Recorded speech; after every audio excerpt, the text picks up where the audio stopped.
Hello guys, how are you? I believe you well. Wow, wonderful. So today we are starting the introduction to tourism, exploring South Africa. Exploring the tourism in South Africa is a very good topic, and this is my favorite, one of my favorite subjects that I love to teach, that I love to share with people. It is so awesome. You know what? When we are done with tourism, you will want to go and explore the country. You will want to go and explore the world. You will want to save up that allowance. You will want to save up those things, those whatever form of money you have. Trust me, I'm telling you. So we are going to be sharing insights, thoughts, and information, facts about what you didn't know. Maybe you knew and it was only to a limited extent. But yes, introduction to tourism, exploring tourism in South Africa. My name is Paco Pampoon, and let's dive in. Now, what is tourism?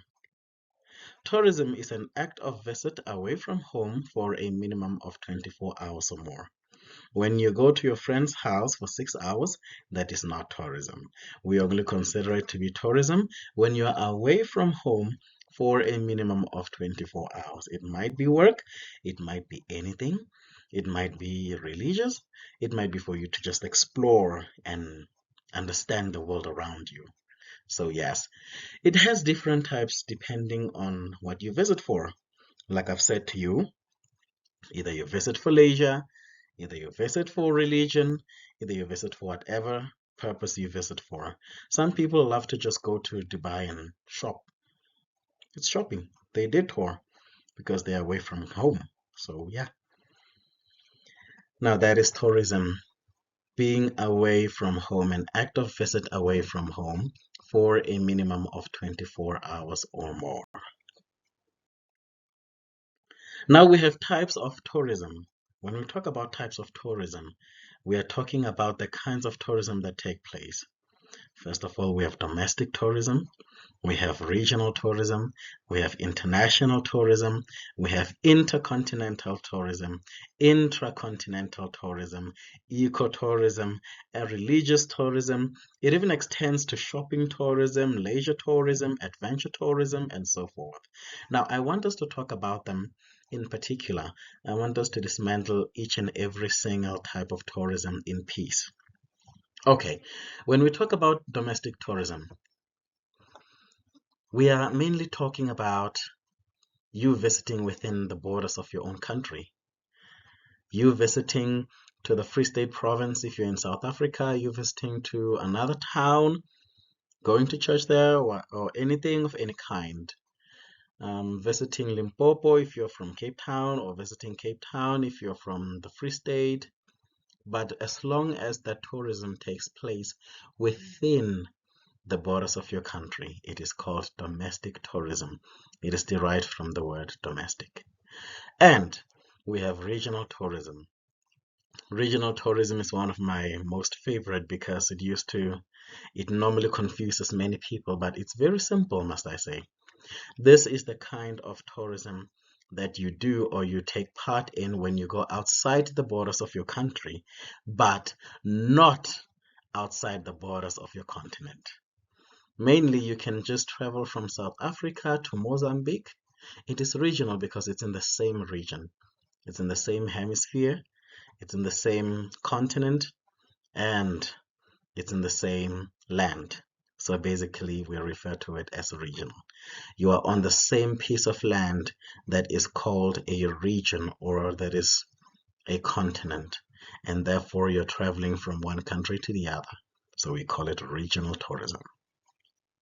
Now, we also have international tourism. Basically, this is everyone's favorite, must I tell you. We all want. Yes, when we talk about international tourism, we're talking about you going outside the borders of your country and outside the borders of your continent, outside the county of your continent mostly. Because when we compare it to regional, it becomes something that fights. So, international tourism, I am here based in South Africa, but I'm visiting a city in Japan. I went for the International Olympics in Japan. If I happen to be in that scenario, then I am an international tourist. If I move from here, visiting the United Kingdom, going to see the Buckingham Palace, then I'm an international tourist. So yes. And we also have intercontinental tourism. Intercontinental tourism, in many cases, it can be argued to be the same with international tourism. Why am I saying that? I'm saying that because both of them, you leave the county of your own continent, of your own mother continent, your own land. If you have been visiting from here to Nigeria, then when we talk about intercontinental, we are talking about going outside your continent, outside the continent where you are born in or the continent of your residence. If you are in the Americas and you want to travel intercontinentally, then you'll have to leave the county of the Americas and go to maybe Europe, come to maybe Africa, go to Australia, or even go to Asia, as long as it's outside the land of your continent. That is why it's coming from the word inter, inter, inter. And we also have intracontinental tourism. That one is the total opposite of intercontinental tourism. When we talk about intra, we are talking about within. Remember, inter and intra, they are kind of opposites. So it'll work that way. When you want to differentiate between the two, inter and intra, the opposites. So intra is within the line of your continent because you are just visiting within your continent. You're not going anywhere outside. From here to Egypt, from here to Mauritius, from South Africa to Uganda, I am intracontinental because I am not going anywhere outside my continent. Many people beg to differ that it is the same with regional tourism, and yes, I also kind of agree in the same sense. But yes, remember, this is what we learn. We are all here to learn. Now we have religious tourism. Now we are talking about people who are religiously based. It might be Christians, it might be Muslim, it might be Islamic, it might be Buddhism, it might be Judaism, it might be any religion of any kind. But normally people travel to this kind of tourism. People normally travel to places like Jerusalem. Christians travel from all over the world coming or going to Jerusalem in remembrance of doing what their faith requires them to do. And also Islamic people also love to travel to Mecca to also do according to their faith. By that, they travel for religious purposes, and that ends up becoming a religious tourism. So yes. Now, types of tourists. When we talk about the types of tourists, it is a very complex thing because many people can go abroad to do two or more things. And some people can basically combine all of them into one. It's just that we haven't found a term for that. We have eco-tourists, the people or the kind of tourists who are interested in nature or interested in visiting game reserves or visiting botanical gardens or visiting anything that is nature related. Because eco, remember, eco comes to nature. So anything that has to do with eco is nature. Now, these people are interested in eco, which is nature, whatever that has to do with eco. Now, we are talking about things like Table Mountain. We are talking about things like the Isimangaliso Wetlands Park in KwaZulu-Natal. We are talking about the famous Kruger National Park in South Africa. So yes, these are the guys. Adventure tourists, those people who love to take adventure. I believe most of you guys are familiar with the bungee jumping that takes place in the Blue Grounds in the Eastern Cape, the biggest bungee jumping venue in the entire world. While South Africa is blessed. So normally these tourists are the kind of people who love to take activities that are having a fear factor within. Something like skydiving, something that'll shock people, something that'll scare people because they're adventurous. So they take adventure and now they want to take part in those kind of activities and so forth. Now we call them adventure tourists. We have religious tourists, the ones that I just discussed. If you're going to Israel and you're going to Mecca and you're going to India, you're going to places of religious interest and you're going to perform religious business, you end up becoming a religious tourist. Spontaneous budget explorers. When we talk about spontaneous budget explorers, these are also part of my favorite.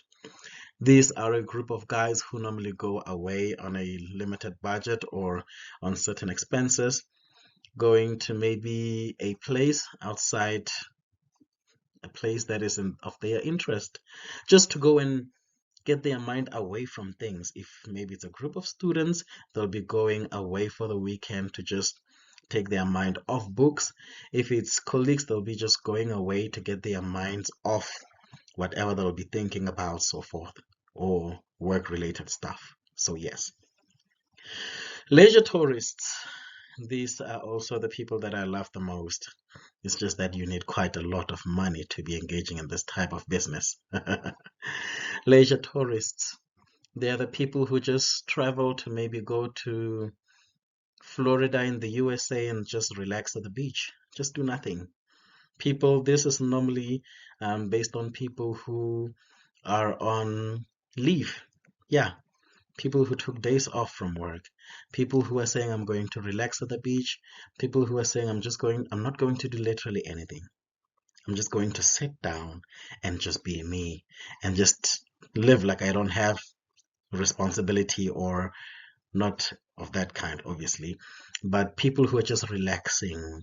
In case I decide to leave South Africa to go to Japan and sit at the beach and just enjoy the coastal of Japan, where sipping my nice cocktail or mocktail or whatever I'll be drinking, these people are called leisure tourists. And now we have business tourists. You leave South Africa going to the People's Republic of China to negotiate a business deal on behalf of a very big corporation. You are regarded as a business tourist. And also bleisure tourist. Bleisure tourist is also kind of confusing to many people, but let me break it into simpler terms. Bleisure is a blended word. What do I mean when I say it's a blended word? It is a blended word from leisure and business, meaning these type of tourists, they are not only going for business and coming back, and they are not only going for leisure and coming back. They are going to do both.